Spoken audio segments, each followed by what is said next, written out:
Hello and welcome to this special interview as part of our Aerotime Week dedicated to cabin crew. My name is Richard Stevenson and I'm the Chief Executive of Aerotime. This week we'll be publishing a number of interviews from flight attendants as we mark International Flight Attendant Day. During this interview today, we get to meet Susan Friedenberg, who is the CEO of Corporate Flight Attendant Training, a consultancy offering training services to people who are looking for their career in the private jet business. Susan started her aviation career flying for American Airlines and then for Capital Air.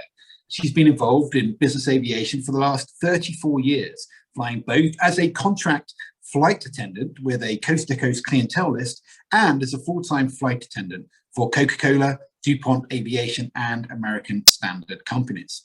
In 1999, Susan started her own training company, and she continues today to teach people as they head towards their life in the back of a $60 million corporate jet.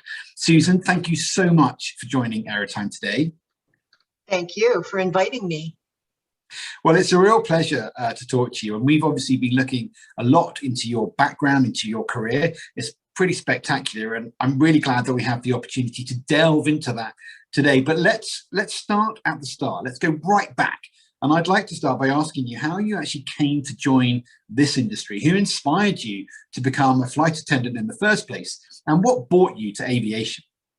I was 6 years old, and I always had a fascination for airplanes. And my grandparents would go to Havana, Cuba, every winter for their vacation. They would spend the winter in Cuba, and my dad took me to the Philadelphia International Airport to launch my grandparents to go to Cuba. And the feeling that I got walking into that airport, seeing the stewardesses in their uniforms, they were so sophisticated, and the pilots with their hats, those hats just cracked me up. I don't know why they're still wearing them in 2021. But anyway, the hats and you know, just the emotion, the noise of the propellers. There were no jets then. And it was just amazing. I mean, I saw people happy, sad. Everybody was coming to the airport to fly somewhere for a reason. And I thought, I need to be up there with those people. I want to be a stewardess, Daddy. And he said, you can do anything you want to do, honey.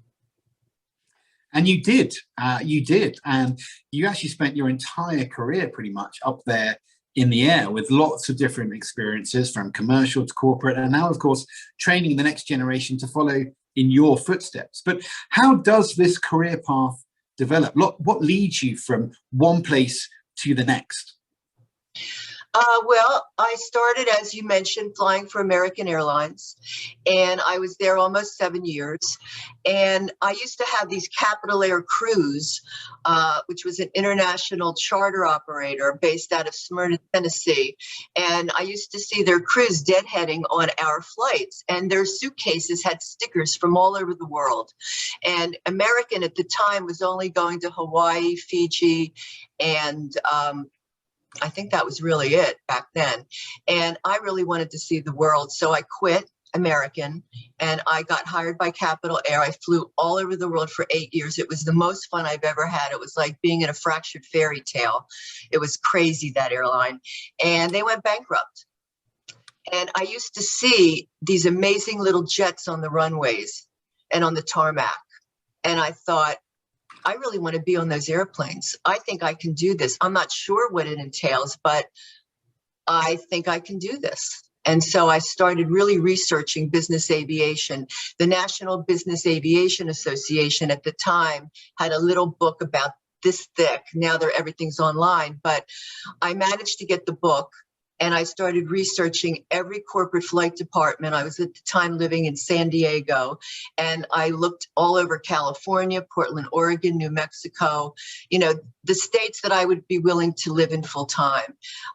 And I just was relentless. I would not give up. I worked at it every day.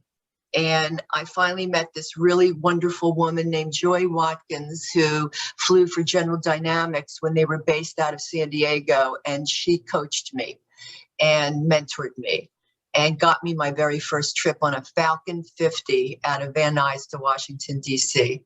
And it's like in life, there's things that you do that you're not good at.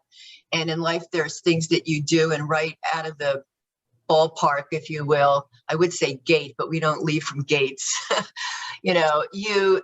You're just good or you're not good at something. I was great at this from the beginning. I was in shock that I could do a 4-course hot meal service, ordering catering on a Falcon 50 with a little tiny galley with a high-low oven and pull it off with 8 people.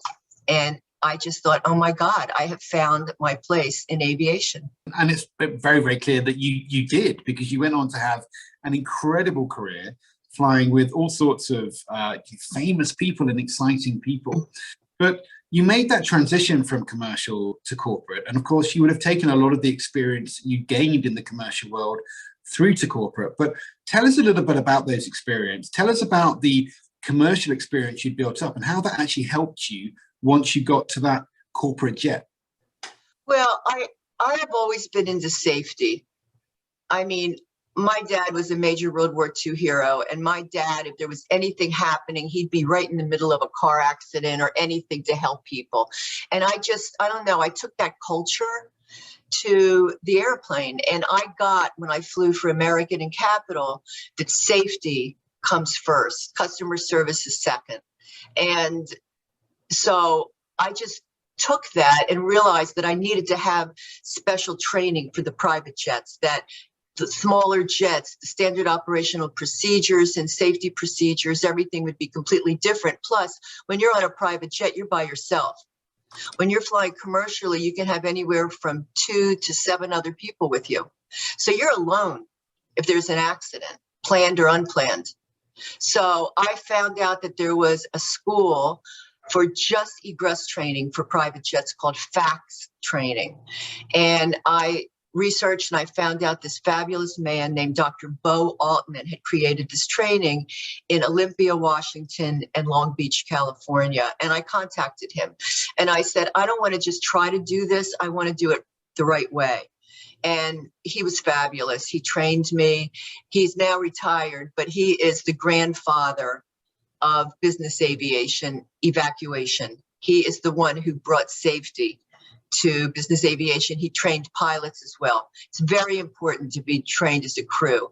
And safety is number one for anyone working in aviation. And in my years in aviation, you're never, ever, ever very far away from safety. And everybody would highlight the fact that safety is number one. But of course, a big part of safety is also training. And you've talked a lot already about the training that you went through as part of that transition from commercial to corporate. But what is the main difference in terms of how you go about preparing for a career or just a flight on a commercial aircraft versus a corporate jet? Because you've always told me that they're incredibly different. Yes. Well, and I want to just preface this by saying that I flew commercial 15 years, and I honor and respect my brothers and sisters that are 121 flight attendants. But what they do is, and what I did is completely, it's like comparing a Lamborghini to a Greyhound bus, or a Maserati to a Greyhound bus. It is a completely different environment. So you really have to have a certain skill set to do this.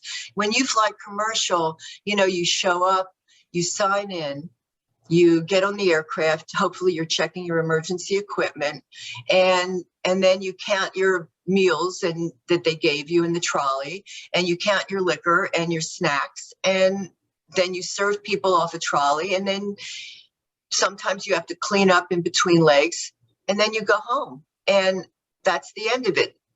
For us, the minute, like today is Wednesday, I could get called tonight to do a trip on Sunday. I'm already starting to work. I'm not going to get paid for the pre-work I do, but I'm already thinking, who are my passengers? Do they have any food allergies, any dietary restrictions? Are they traveling with children? Or do they have, pets with them? And, I have to start doing all my research and find caterers. Domestically, we have business aviation caterers in the country that are fabulous. But once you leave the country, there's not always a business aviation caterer. So you have to prepare and think, okay, I have 6 legs, I've got 6 meal services, I have to get catering in the middle of India. I mean, it's a whole thing. You've got to pack coolers in the back of the aircraft with dry ice. I mean, it's a whole planning thing. It takes sometimes 2-3 days to plan for a trip. And that whole thing about knowing your passengers, knowing who's going to be on board with you, understanding them, starting to do that research a few days before the flight. I mean, you're presumably, going online and just finding out as much as you can about these individuals to make their experience the best possible. No, you're not going to find anything online. It's all about anonymity. These people, if it's Part 91, which means it's a corporate owned aircraft, a corporation owns their own airplane, or a very wealthy person has their own airplane, hopefully there's a passenger profile, and you would ask the flight department to ask his or her personal assistant, secretary, and find out who their guests are and see what it is that you need for these people. If it's charter 135, then you have to find out from the charter operator or broker the same thing. I have a passenger profile form that I've created for my students when they're flying full time for people. It's 8 pages of the toothpaste they use, the floss, whether they take ice or not in their cocktails. Europeans sometimes like their salads after the entree. I mean, there is so much. We're responsible for keeping the aircraft completely impeccably cleaned, coiffed, restocked. The linens have to be perfect.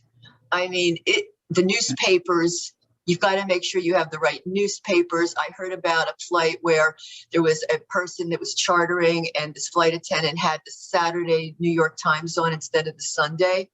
He was paying like $7,000 an hour to charter. He said, I want to go back to the FBO, fixed base operator, and he threw her off the airplane. She didn't have the Sunday Times on.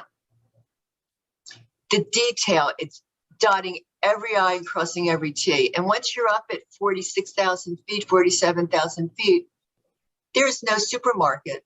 There's no, 7-Eleven to get anything. You have to plan in advance what you need, and it's intense.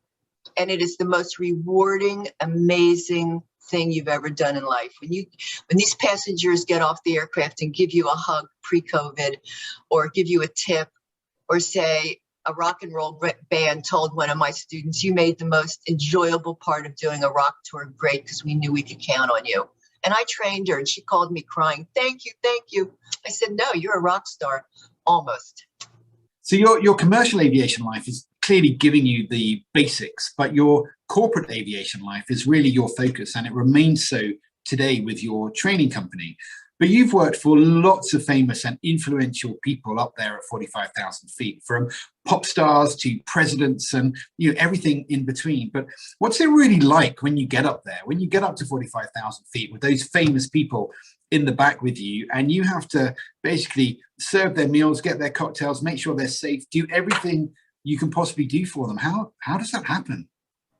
Well, I tell my students, when you're in the back of a jet with these people, whether they're famous rock stars or political people or wealthy people, you're a paid guest in the back of that aircraft. If it's Part 91 and it's a corporation, it's a flying office. They're working. So your job is to secure the cabin safety-wise, do an impeccable, safe catering meal service. You've got to make sure your catering is reliable and food safety is paramount. And then you disappear. It's not about you. And so one of the biggest differences, Richard, for me, going from commercial to corporate, was I'm a people person. I love to talk to people, tell me about yourself and why are you on the plane, or is everything okay? Or if somebody was crying, maybe they were going to a funeral, and I would try to soothe them. And, it's a whole different dynamic when you're at 33,000 feet on a commercial airline. You're there to make sure that your customer service skills are perfect, and that that passenger will come back to American or Southwest or United. In private aviation, you hope that you'll be asked back. It's reversed because you need to be invisible. And that was really hard for me to not talk to people unless spoken to and give them space. And the other thing is luggage. our seats do not have a seat back in front of you to put your baggage. So it's very hard to tell very wealthy people, I'm sorry, I have to put the bag behind your seat, and have somebody say, I'm sorry, I have to see it.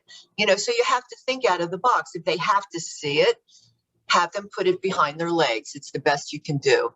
Or have them put it along the sidewall, or strap it into the seat in front of you if there's an empty seat. But I mean, the dynamic is completely different, and you've got to realize that you have no ego. It's all about them. So I know that you have flown with lots of those kind of people, and I know that you actually developed really close and good relationships with a lot of them, and you have a lot of memorabilia from a lot of these flights, and from the words of thanks that actually came to you from these people afterwards, which I know means an awful lot to you. But as a bit of a political junkie myself, some of the names that really stand out to me are people like President Jimmy Carter, Henry Kissinger, even General Norman Schwarzkopf. How on earth did you find it, like flying with these people?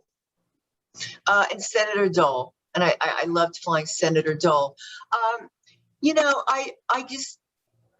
don't know. After a while, it's just I have Norman Schwarzkopf on, or I have President Carter on. And when I flew for American Standard at the time, and by the way, we never discuss who we fly until way after. You would have to kill me to find out who I'm flying next week. If it's somebody famous, I would never speak of it ever. But it's not like I've become friends with them. I mean, they get off the plane, they don't remember me, except Norman Schwarzkopf did because of my father. But I flew him twice. He remembered me and wanted to talk to me more about my father's war record. But, when I flew President Carter, I was taking him to a Martin Luther King dinner to celebrate Martin Luther King's life. And he is very big, as you know, with Habitat for Humanity, building homes for homeless people. So I really honor that. And so I contracted a chocolate Swiss chef to build me a hammer, a wrench, and a screwdriver in dark chocolate tools, and then screws and bolts and nuts in dark chocolate. And then I had them cocoa powdered to make them look antiques. I had a beautiful velvet box, and I presented it to him. And he was so taken by that. And he sent me a letter. It's on the wall. His Secret Service detail said, President Carter wants your card. And he sent me a beautiful letter and said that the tools were the talk of the King dinner. And, flying these people, it's been a major experience. And, I just wanted to be able to, at a certain point, share this with people. And that's why I started my training. I really, really wanted people to have the experience I have, because if you go just to emergency training, you can evacuate an aircraft, but you do not know how to market yourself for this industry. You don't understand the business of business aviation and how it supports the global economy, and that it's all over the world. And you don't know how to order catering. You don't know anything about safe food, transportation, and then working a trip A to Z. And then international trip planning. What does it take to move equipment around the world? And I teach that. And pilots love that part of my training when they get one of my students, because I teach them pilot information on what it takes to move equipment. Because when you're on the road, it's just you and two pilots. It's called CRM, Crew Resource Management. You're a crew of three, and you really need to understand their job.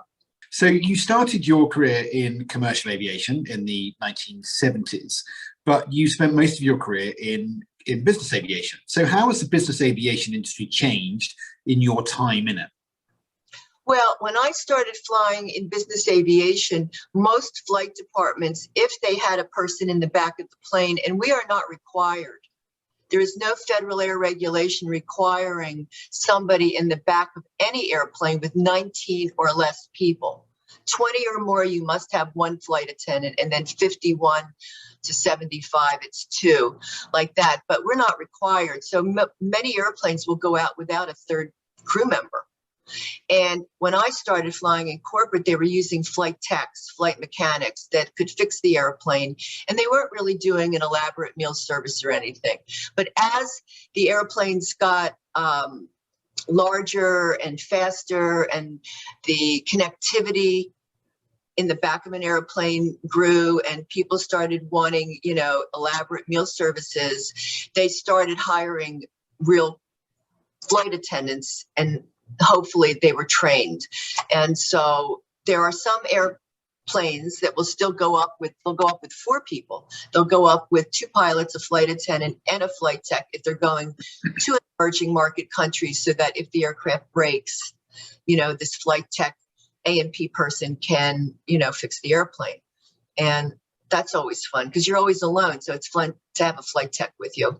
But that's how it's changed. Now if they have a third person in the back, they want a female or a male corporate flight attendant. So thinking about all of those things and thinking about the future, what's the one thing that you really would like to see change in the business aviation industry, so that when you do look back in 10 years' time, something is better and has been improved? Well, I want Congress to enact a federal air regulation, or however that works politically.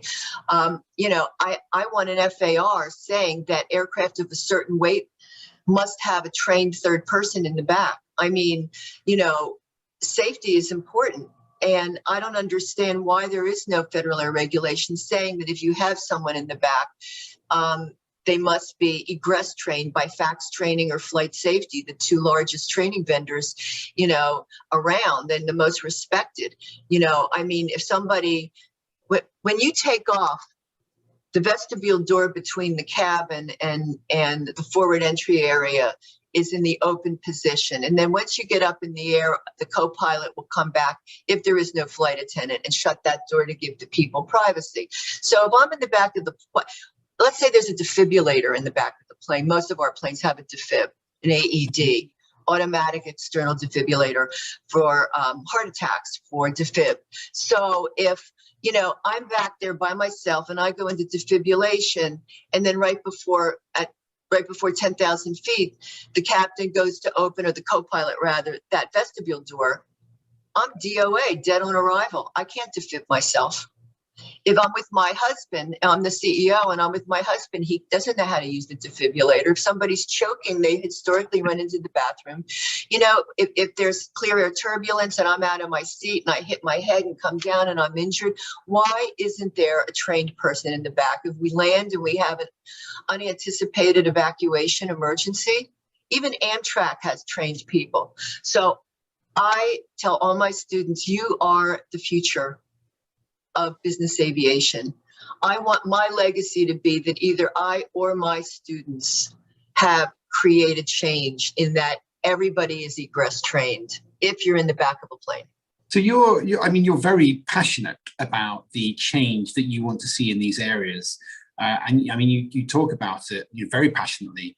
But what is it that we can do to help progress this? Are you speaking to your local congressman about this? Is there a campaign running? Is the FAA aware that this is something that really does need to be looked at? And why is this important to you?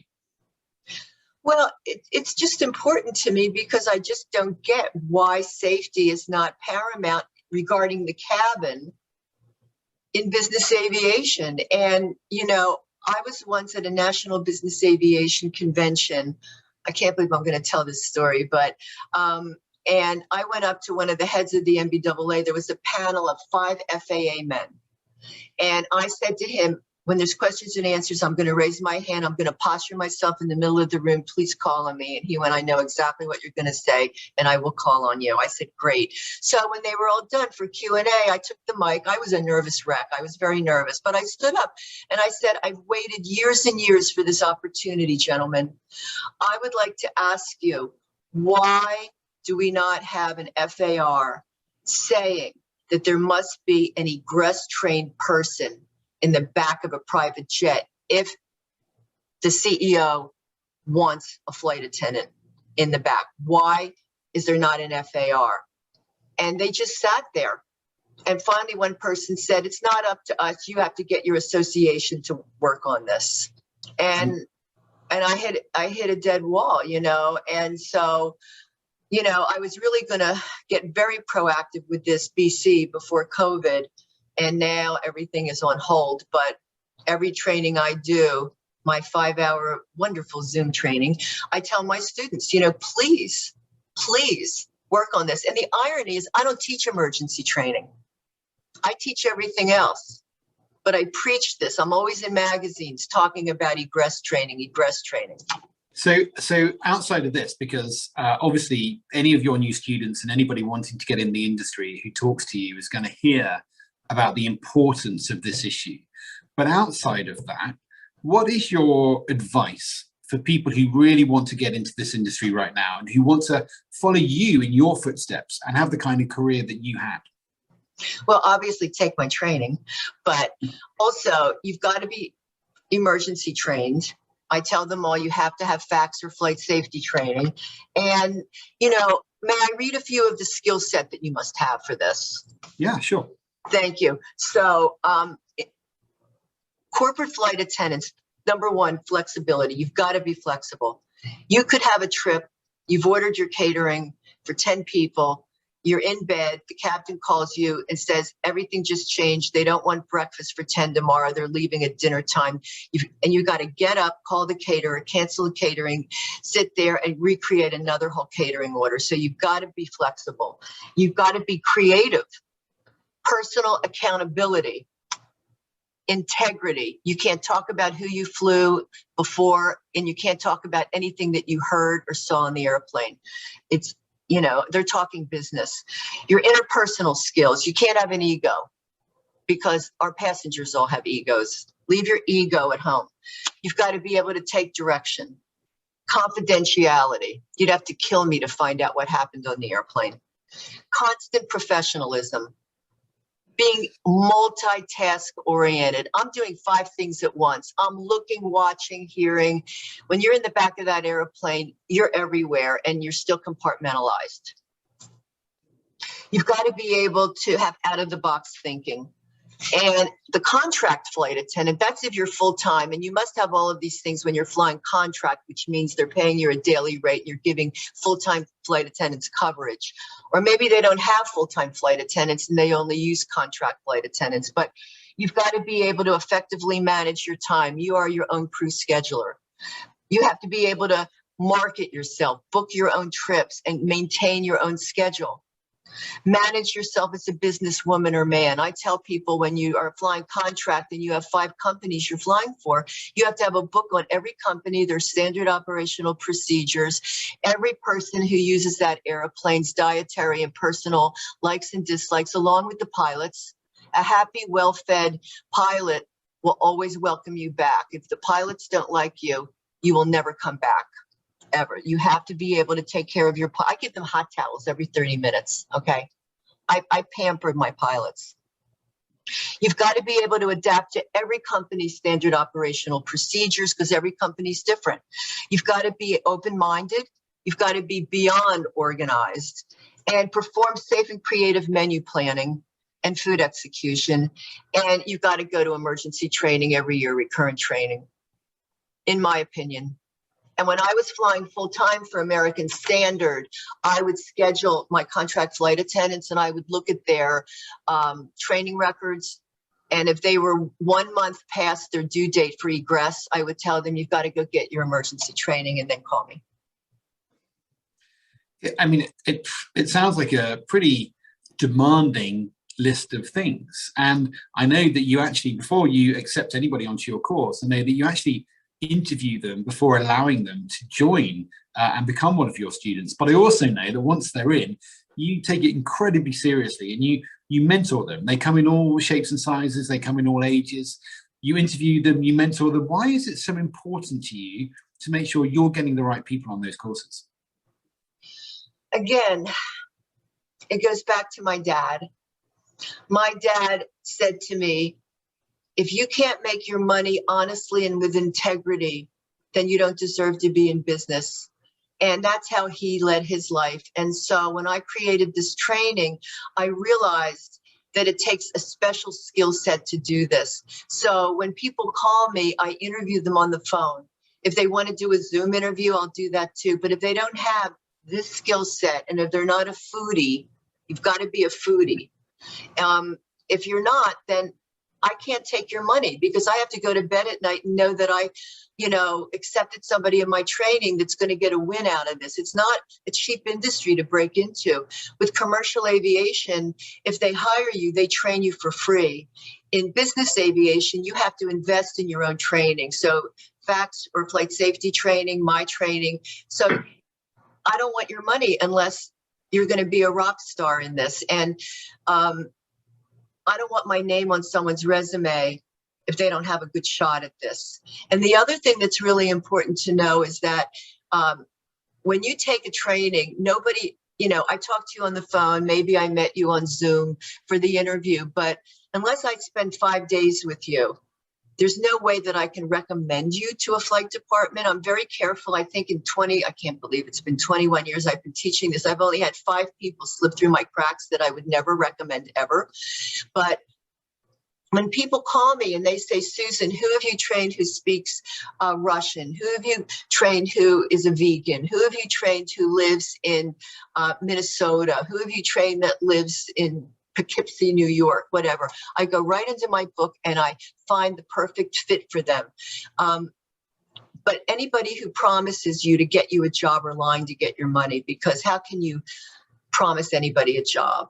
You can't. But I mentor my students. I become very close with many of my students and I care about them. I have so many friendships with people that I've trained. It's a very intimate environment, 5 days, almost 10 hours a day, whether it's in person or like this. Mm-hmm.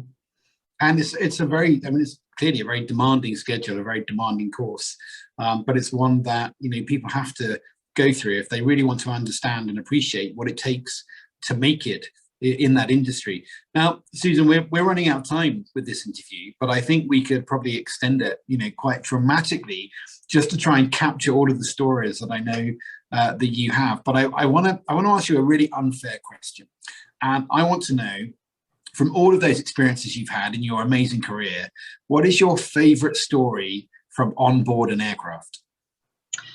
Well, it's been a long time, not a long time, but you'd have to kill me, as I said, to find out who I fly before I fly. But for me, the greatest highlight of my entire life, let alone aviation career, was flying Sir Paul McCartney. I flew him before he was Sir Paul, and I've flown him 13 times, but who's counting? And just, the Beatles, come on. I went to the second Beatles concert. I know I'm dating myself, but in America. And when I was 14, did I ever in a million years think that I would wind up in the back of a jet with Paul McCartney, Linda McCartney, the kids, and then moving down the road, I've flown him after Linda passed. And it was amazing. He taught me how to make his margaritas. There I am in the galley. He loves a margarita. It's a special, very healthy recipe. And I was thinking all the kids from high school would freak out if they knew that I was in a galley with Paul McCartney making margaritas for him, not me. I wasn't drinking them, but I certainly have since then. I have the recipe. But just he is the sweetest, nicest, most humble, unpretentious, kind, funny, sweet man. And that was an honor of my life. And may I just say one more thing? He called my mother from the airplane because he couldn't remember the lyrics to a George Gershwin song. And my mother sang to him. And then Mom said, now you sing it back to me. And when we landed, I called home. I said, Daddy, I want to talk to Mommy because Mommy can't talk. She's been screaming for 6 hours. I can only imagine. It's a great story. It's a brilliant story, and I really hope that one day I have the opportunity to maybe share one of those margaritas with you, because that would be a great honor for me as well. I'd really like to go on to that recipe. But look, Susan, thank you so much for joining Aerotime today. I've really loved talking to you. I know that anybody watching this is going to find this a really uplifting and positive interview. Just hearing some of the stories from your amazing career is really exciting, and I know that it's going to encourage a lot of people to look into a possible career in the future in business aviation. So thank you indeed for being a role model, for being a great role model, for taking all of these flight attendants under your wing, for supporting the next generation of cabin crew, and for everything that you do for the aviation industry over many, many, many, many years, especially during these really challenging times that we've been going through over the course of the last 18 months or so. But for now, Susan, I'm pretty sure we're going to be coming back to you at some point in the future, and I'm pretty sure this is not going to be the last time we talk to you, and that we seek your advice and want you to share your stories with us. But for now, that does bring us to the end of this Aerotime interview. But stay tuned for more exclusive content throughout this week and, of course, in the future, as we look at and we celebrate the life and work of flight attendants all around the world. Thank you very much for joining us. My name is Richard Stevenson, and you've been watching Aerotime. Goodbye.